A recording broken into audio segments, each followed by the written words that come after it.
The ship lurched as it exited its final descent toward the barren, reddish landscape of Proxima Centauri b, the landing gear scraping across alien stone with a hollow metallic groan. Dr. Elias Janik stood by the viewport, eyes scanning the endless horizon, his hands balled into tense fists. It should have been a moment of triumph, the culmination of decades of planning, a journey across the void to humanity's first outpost beyond the solar system. But all he felt as the dust settled was a gnawing, visceral unease.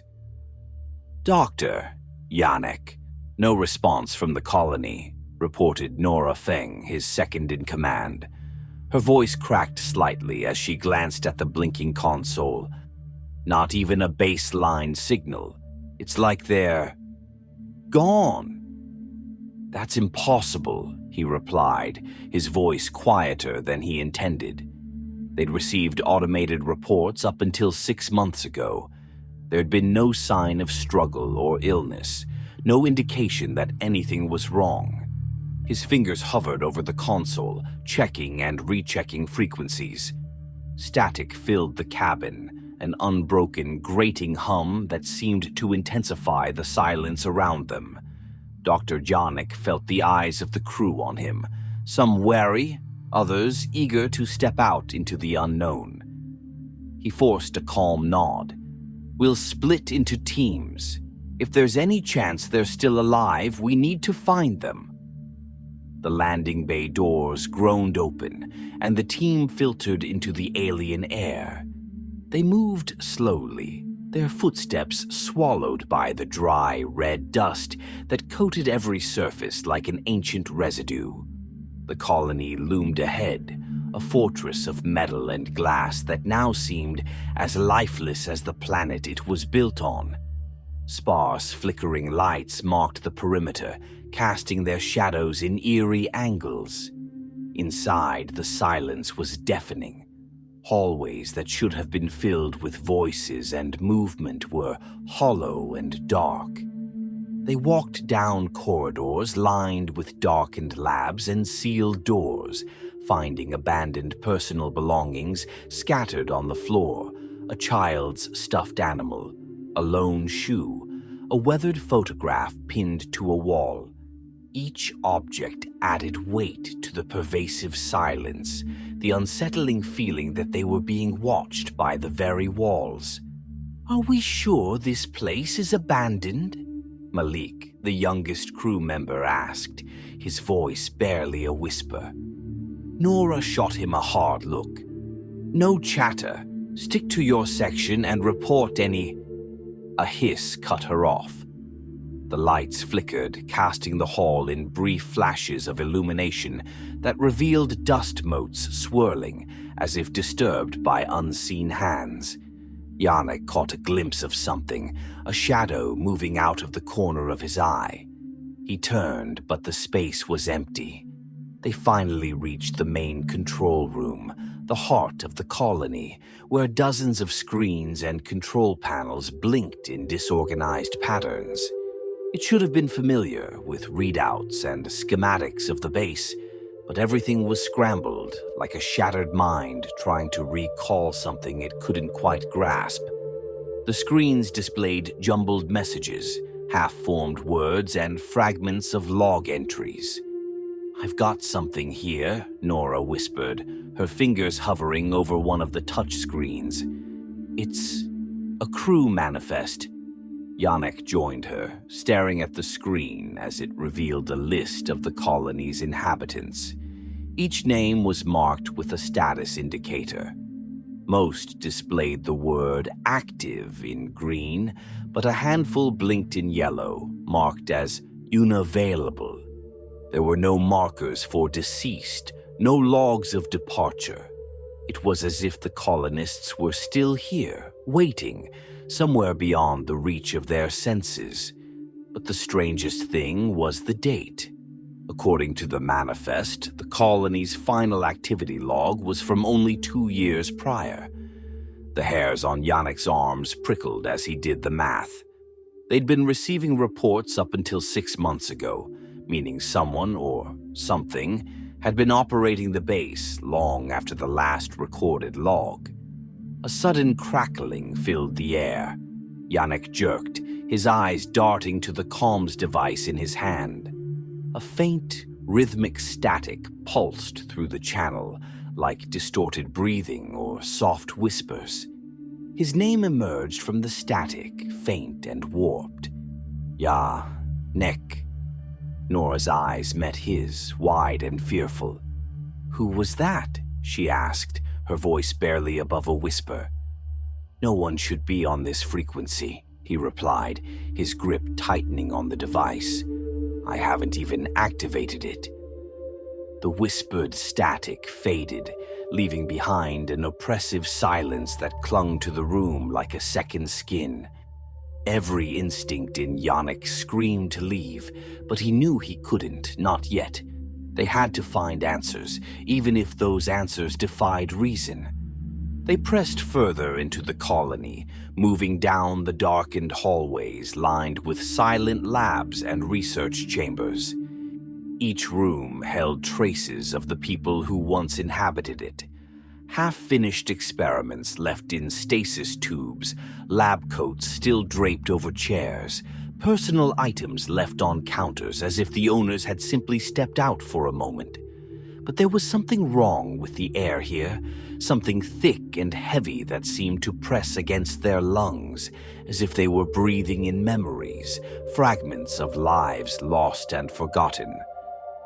Malik paused near one of the labs, his hand reaching toward a small control panel covered in dust. "Looks like some kind of old communication log," he said. "Should I activate it?" Yannick hesitated, but curiosity won over caution. "Do it." A garbled voice filled the lab, low and distorted, echoing through the silent halls. "They found it," the voice muttered, fragmented and chilling. "In the crater. It sees us. We are lost." The message looped, the words blurring into a stream of incoherent sounds, like a mind unraveling in real time. Malik shuddered. What were they talking about?" "I don't know," Yannick replied, his voice flat, though his stomach churned with dread. "But we're going to find out." They ventured further, drawn by the lure of answers and repelled by the oppressive silence. In one of the living quarters, Yannick noticed a faint trail of dust leading from a doorway into a darker, narrow hallway, as though someone had been dragged against their will. It led them to an observation room, its walls lined with reinforced glass, overlooking a barren, desolate pit outside the colony's walls. At the center of the pit lay an unnatural object, a towering, dark stone formation that seemed almost to absorb the light around it. There was something distinctly wrong about it, a pulsing energy that radiated from its surface, reaching out toward them in tendrils of darkness. The longer Yannick stared, the more he felt as though the stone was alive, watching them with an ancient, malevolent awareness. His mind buzzed with the weight of it, a compulsion growing to approach, to touch, to let it fill the hollow spaces in his consciousness. But before he could step closer, a faint scratching sound came from the ceiling vent above them. Nora gasped, clutching Yannick's arm, her face pale and stricken. Do you see that?" He looked up, and for a brief moment he saw it. A shadowy shape writhing within the vent, twisting in unnatural angles, as if it were trying to squeeze through spaces too small for its form. Its eyes glinted in the darkness, wide and empty, like bottomless wells reflecting the depths of the void. Then, as quickly as it appeared, it was gone, leaving only a faint echo of its presence and a growing sense of dread within each of them. Yannick swallowed hard, his throat dry, his voice barely audible. "We need to regroup," find somewhere secure, away from this. But as they moved away from the observation room, he couldn't shake the feeling that something was following them, lurking just beyond the reach of their lights, watching them with an insatiable hunger. And deep within his mind, he heard it again, a whisper, soft and insistent, calling his name in a language he somehow understood, yet could never have learned. The arrival on Proxima had been meant as a new beginning for humanity, but all Dr. Yannick could feel was the horrifying certainty that it would be their end.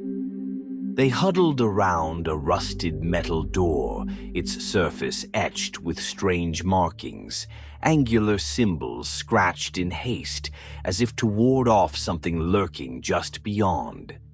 It took all of Dr. Yannick's strength to pry the door open, the groaning metal protesting as it revealed a gaping descent into shadow. Beyond the door lay a narrow stairwell spiraling down into the planet's crust, leading to the colony's sublevels. Cold, stale air rose from the depths, carrying with it an earthy smell tinged with rot and something else. Something faintly metallic and bitter, like blood. "Any idea what's down there?" Malik whispered, his voice barely audible. Nora shook her head, her eyes fixed on the darkness below. "Number. According to the schematics, these sublevels were meant to be temporary research areas. They should have been decommissioned years ago." "And yet here we are," Yannick muttered, feeling a chill run down his spine as he peered into the abyss. The descent was slow and nerve-wracking, their footsteps echoing ominously. The walls were bare, the concrete cracked and damp, with water trickling down in thin rivulets. Shadows seemed to stretch and twist in unnatural angles, following them as they went deeper. They passed rooms filled with rusted lab equipment and broken furniture, as though whoever was down here had been in a hurry to leave. The silence was oppressive, punctuated only by the faint hum of power still coursing through the facility, and a low, almost imperceptible hum that seemed to come from the very walls themselves. In one of the labs, Yannick found a terminal, its screen flashing a series of corrupted logs. With a slight touch, he managed to bring up fragments of entries, each one time-stamped and signed by different members of the colony's research team. So, log entry 324, Dr. Mireille Anton. "There's something wrong with the air down here. I can feel it in my lungs, like it's alive, moving. The others say I'm imagining it, but I can see it in their eyes. They feel it too. We've all felt it since we brought back the artifact, since we unearthed it. I can't sleep anymore.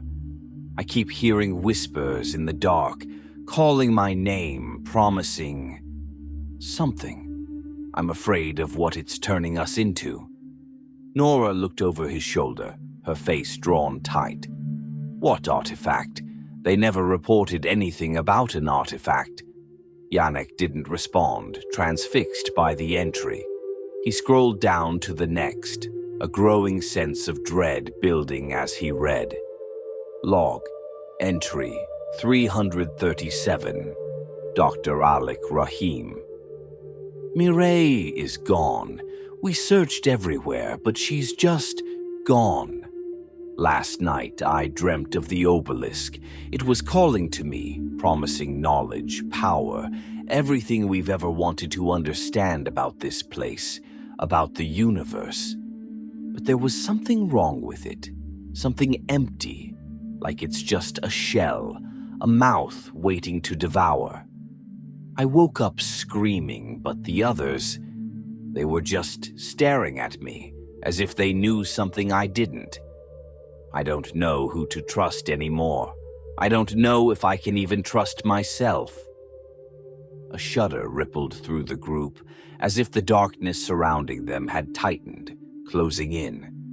Yannick could feel it too, an almost magnetic pull urging him to keep reading, to dive deeper into the colony's history. He clicked through the files, one after another, piecing together the story of the colony's descent into madness. The research logs described a structure the colonists had unearthed in a crater just beyond the colony perimeter, a black towering stone they called the Obelisk. Initially, it was nothing more than an unusual geological formation, but strange occurrences began almost immediately after its discovery. Crew members reported odd sensations, lapses in time, a pervasive feeling that something watched them from the shadows. Equipment malfunctioned, data corrupted, and then people started disappearing. Dr. Anton's final entry was especially disturbing. Yannick could barely make out the garbled text, but what he did manage to read was enough to freeze the blood in his veins. Log entry 389, Dr. Mireille Anton. Final entry. It's not stone. It never was. We were wrong about everything. The obelisk, it's alive. I saw it breathe, felt it breathe. When it opens, it looks into you, and you see things that should never be seen. Time means nothing to it. I saw myself, older, broken, alone. It's hungry. It's going to swallow us all. We can't leave. No one can leave. Malik backed away from the terminal, his face pale. What? What were they dealing with? Nora shook her head, her voice barely a whisper. Something far beyond us, something we weren't meant to find. Yannick straightened, the words twisting in his mind like a sickness. It's alive. That concept lingered, sinking deep into his thoughts as he tried to rationalize it. But every attempt only brought him closer to a dark, inescapable truth. They'd unleashed something beyond their comprehension. They continued through the maze-like corridors, the air growing thicker and colder as they ventured deeper. The walls, once plain concrete, were now scrawled with symbols and indecipherable text written in what looked like blood. Messages were scrawled in frenzied handwriting, some spelling out desperate warnings, others mere fragments of madness. Don't trust the voices. The obelisk is a doorway.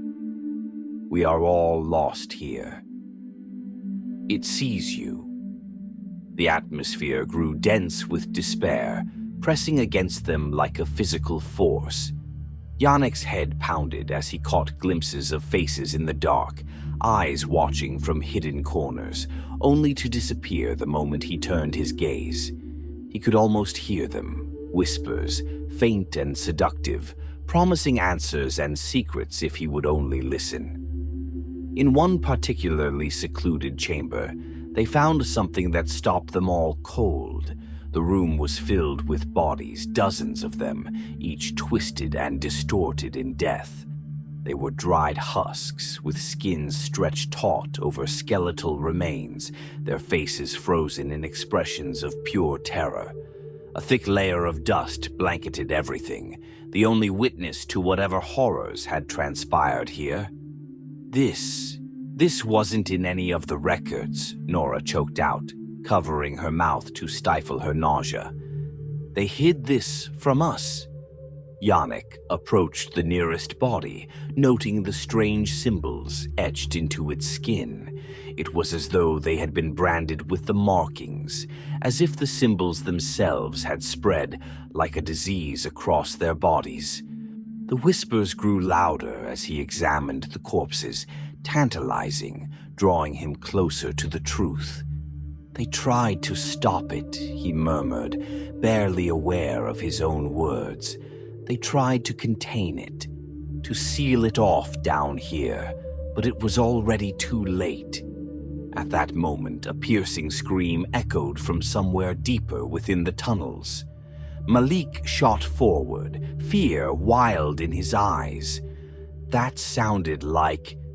Before he could finish, another scream echoed, this one distorted, inhuman, reverberating through the walls with a sickening resonance.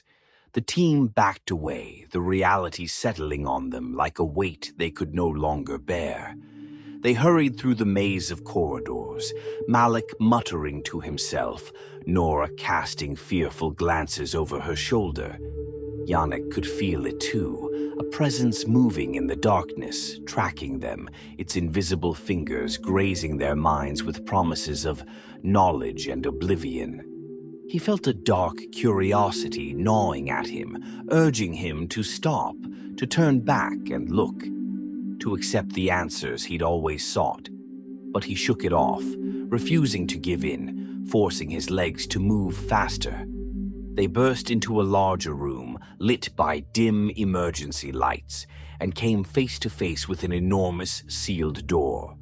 Inscribed on its surface were the same angular symbols they'd seen everywhere else, along with the words, "Containment Area.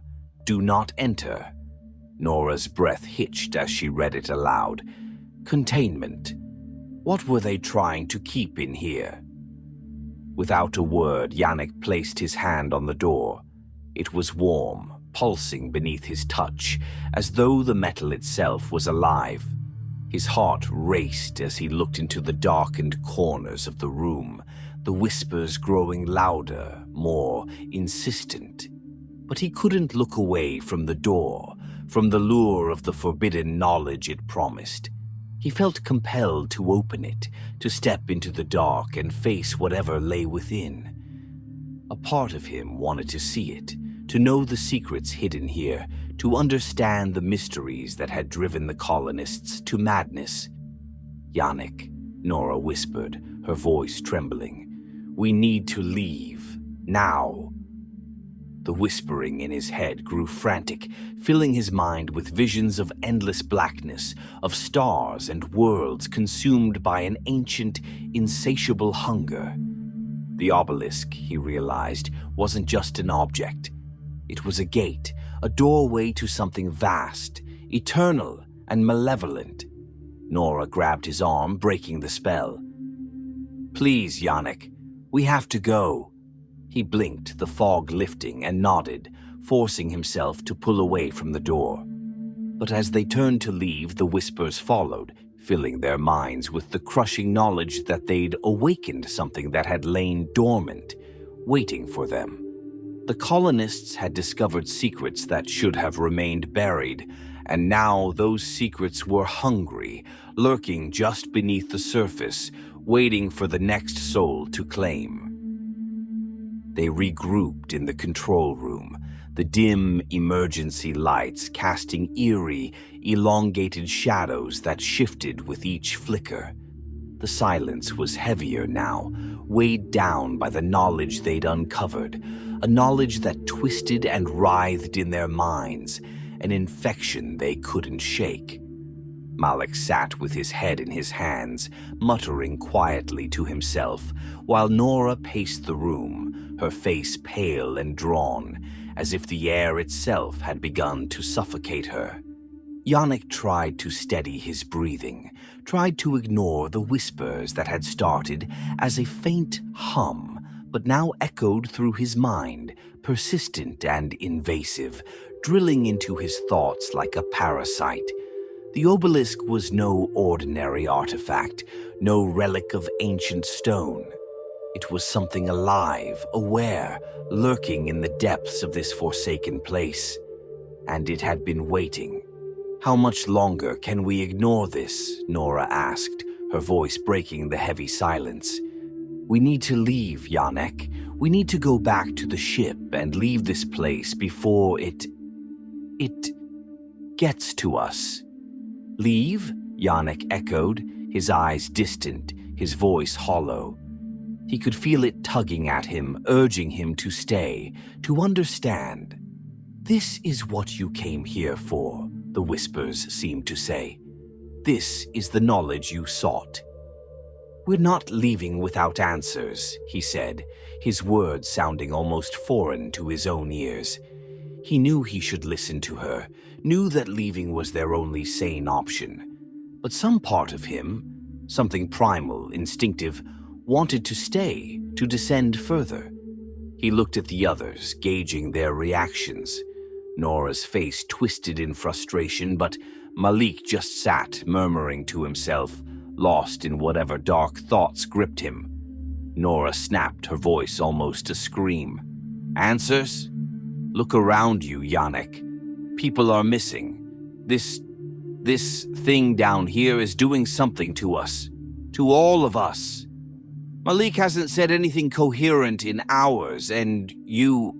She faltered, a tear slipping down her cheek. "You're different too.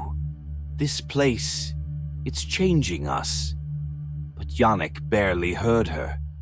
The whispers were louder now, words in a language he shouldn't have understood but somehow did. Images flooded his mind, endless black voids, stars twisting in unnatural spirals, and an ancient presence lurking just beyond his vision, watching, waiting. The voice in his mind grew clearer, its language somehow familiar, almost soothing. "Yannick!" Nora's voice snapped him back, her hand gripping his arm. Her eyes were wide, her voice shaking. "Listen to me. We need to leave. Now." The urgency in her tone brought him back, if only momentarily. He nodded, swallowing hard. "All right, we'll head back to the ship." The words were bitter, his voice devoid of conviction, but he forced himself to take a step toward the exit. But as they made their way back through the winding corridors, something changed. The walls seemed to close in, twisting, as if the structure itself was alive, reshaping to trap them. They heard Malik scream from behind them, a sound filled with pure primal terror. They spun around to find him clawing at the walls, his eyes wide, staring at something only he could see. "They're in the walls!" he shrieked, his voice raw. "They're watching us. I can see them, hear them. They're inside me." Before anyone could react, Malik stumbled backward, his face contorted in agony, as if fighting something deep within himself. His hands gripped his temples, and he let out a guttural, animalistic sound that echoed down the corridor. His eyes rolled back, and for a brief moment his mouth moved, forming words in that same alien language, words that sent a shiver through Yannick's bones. Then Malik collapsed, his body convulsing, before lying still, his chest heaving with shallow breaths. Yannick knelt beside him, feeling for a pulse, his fingers trembling. Malik's eyes snapped open, but there was no recognition in them, only a deep, empty blackness, like a void had taken root behind his pupils. He stared straight ahead, unblinking, his lips moving silently as though reciting a prayer in that forgotten tongue. Nora tugged Yannick back, her grip firm. He's not himself," she whispered, her voice barely audible, as if afraid Malik would hear her. "We can't take him with us, Yannick. Whatever's happening to him, it'll happen to us if we don't leave." But Yannick couldn't look away. His mind was fractured, caught between reason and an inexplicable compulsion to stay, to discover the depths of the Obelisk's influence. He could feel it tugging at him, urging him forward. It was more than curiosity now. It was a craving, a hunger that gnawed at him from within. "I need to know," he said, his voice barely a whisper. Nora's face twisted with frustration, but she didn't argue. She looked down at Malik, who was now murmuring softly to himself, his words lost in that alien cadence, a song only he could hear. Then, with a resigned sigh, she turned, leading the way further down the corridor into the depths of the colony. Each step seemed to echo with an unnatural resonance, amplifying the whispers that haunted their minds. They passed rooms where the walls were scrawled with frantic, looping messages written in blood, etched into the metal as though by desperate, shaking hands. Every message was a warning, a plea from those who had come before them. Don't trust the voices. The obelisk sees all. We are already dead. As they continued, Yannick began to lose track of time. Minutes stretched into hours or maybe seconds. It was impossible to tell. The walls shifted and warped around them, contorting into impossible angles, giving glimpses of things that should not have existed in the narrow confines of the corridor. He saw eyes staring back at him from within the walls, hands reaching out, stretching from the shadows only to vanish when he blinked.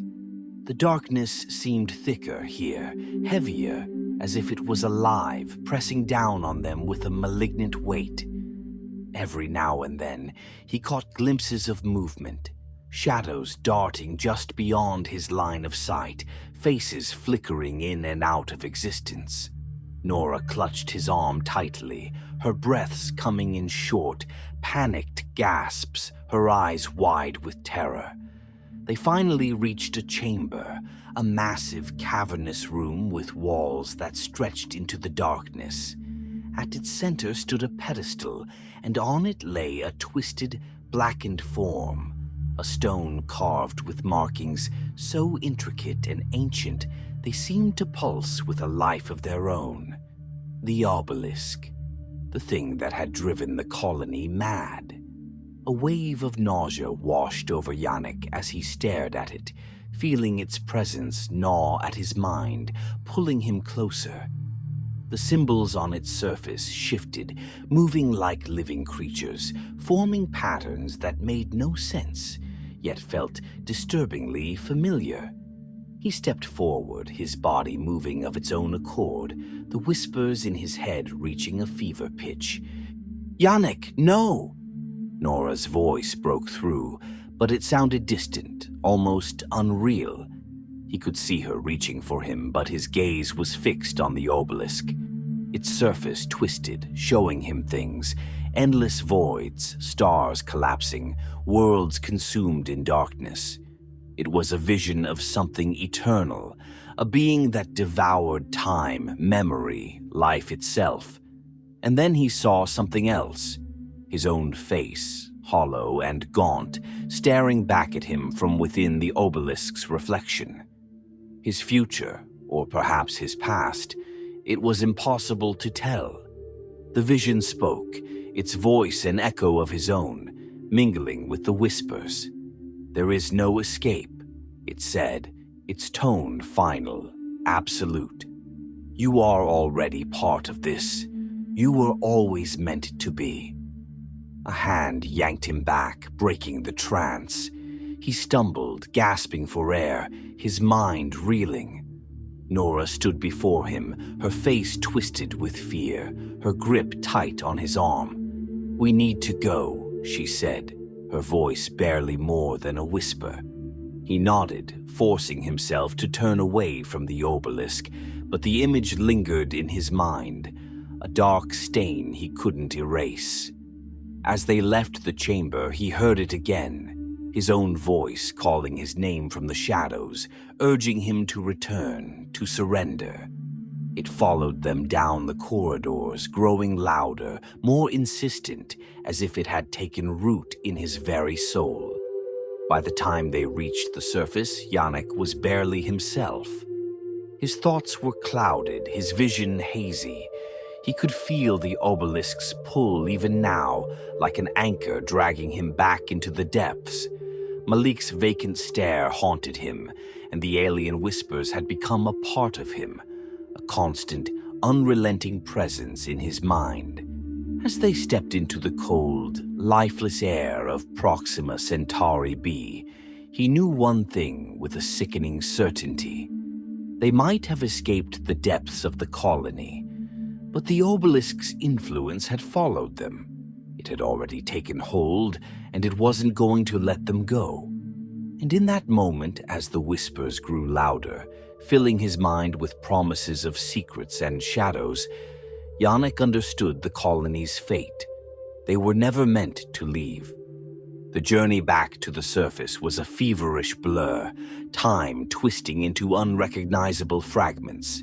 Every corner of the colony felt alive, a labyrinth that pulsed and shifted, walls breathing in and out with an unearthly rhythm. Dr. Yannick could barely feel his own feet as he trudged forward, each step echoing with the weight of inevitability. Nora kept pace beside him, her face gaunt and hollow, her eyes darting to every flicker of movement in the darkness. They didn't speak. Words felt meaningless in the presence of what they'd seen. Yannick's mind buzzed with whispers that never ceased, filling the silence with fragments of ancient, impossible knowledge. His thoughts were no longer his own. Images bled into his vision, unfathomable shapes that writhed in the void, stars bending into impossible spirals, darkened planets littered with ruins of civilizations that had fallen prey to the Obelisk's lure. It was as if the very essence of the Obelisk had fused with him, spreading through his mind like a malignant infection. Yet somehow a sliver of his consciousness remained, fighting against the pull of that monstrous knowledge, against the urge to simply turn back and embrace the void. He gritted his teeth, using the pain to ground himself, forcing his mind to focus on the steps forward, on the single agonizing hope that they might still escape this nightmare. When they finally reached the exit hatch to the surface, Yannick felt a pang of relief, a brief flicker of clarity that cut through the fog clouding his mind. They stepped out onto the barren expanse of Proxima Centauri b, the dull, reddish light of the distant star casting long shadows across the empty landscape. The silence out here was different, profound, endless, like standing on the edge of eternity. It was the silence of a world untouched, yet haunted by an invisible presence that lingered just beyond perception.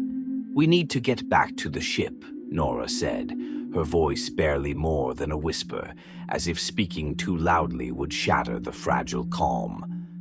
She glanced back at the colony, her face drawn with exhaustion and dread. "If we leave now, we might still make it." But Yannick knew deep down that the Obelisk had already marked them. It was not bound to the colony, it was bound to them, woven into their thoughts, their memories, every piece of knowledge they'd taken from it, a festering seed planted deep within. He could feel its influence even now, pulling at his mind, urging him to turn around, to go back to its terrible embrace. They forced themselves to move forward, trudging across the barren plain towards the glimmer of their ship on the horizon. Every step felt like wading through quicksand, the weight of the Obelisk's presence pressing down on them, growing stronger, as though it could reach across the distance, pulling them back even as they fought to leave. The comms crackled to life, jolting them both to a stop. Yannick's heart thundered in his chest as he heard a voice, soft, distorted, echoing as though from some unfathomable depth. "Yannick, come back." It was his own voice calling to him from the comms, his own voice filled with a dark, knowing warmth, beckoning him to return. He felt an intense, visceral pull, like a hook lodged deep in his mind, reeling him back. He pressed his hands to his ears, but the voice persisted, resonating within his skull. "Yannick," the voice cooed, calm, almost kind. "You already know. There is no escape. You were always meant to be here." Nora grabbed his arm, her face contorted in horror as she stared at him. "Don't listen to it. It's trying to keep us here, Yannick. You know that." He nodded, forcing himself to ignore the voice, pushing forward even as it grew louder, more insistent, filling his mind with images of the obelisk, of the impossible knowledge it promised. He had to leave. He had to resist. They finally reached the ship, the dull metal surface now an oasis, a sliver of salvation against the unending nightmare they'd descended into. Nora activated the hatch, her hands trembling, and they staggered inside, sealing the door behind them with a harsh clang that echoed through the ship. Yannick slumped against the wall, feeling the oppressive weight lift ever so slightly, like a breath he hadn't realized he was holding. But the reprieve was short-lived. As they made their way to the cockpit, the ship's systems flickered to life, and with them came a new wave of dread. The screens, one by one, began displaying fragments of text, ancient, angular symbols like those they'd seen etched in blood on the walls below, now looping across every monitor. Nora's eyes widened, her hands hovering over the controls.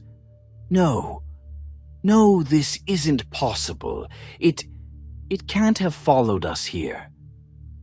But Yannick knew it could. The obelisk had always been with them, a part of them. It was not bound by the walls of the colony.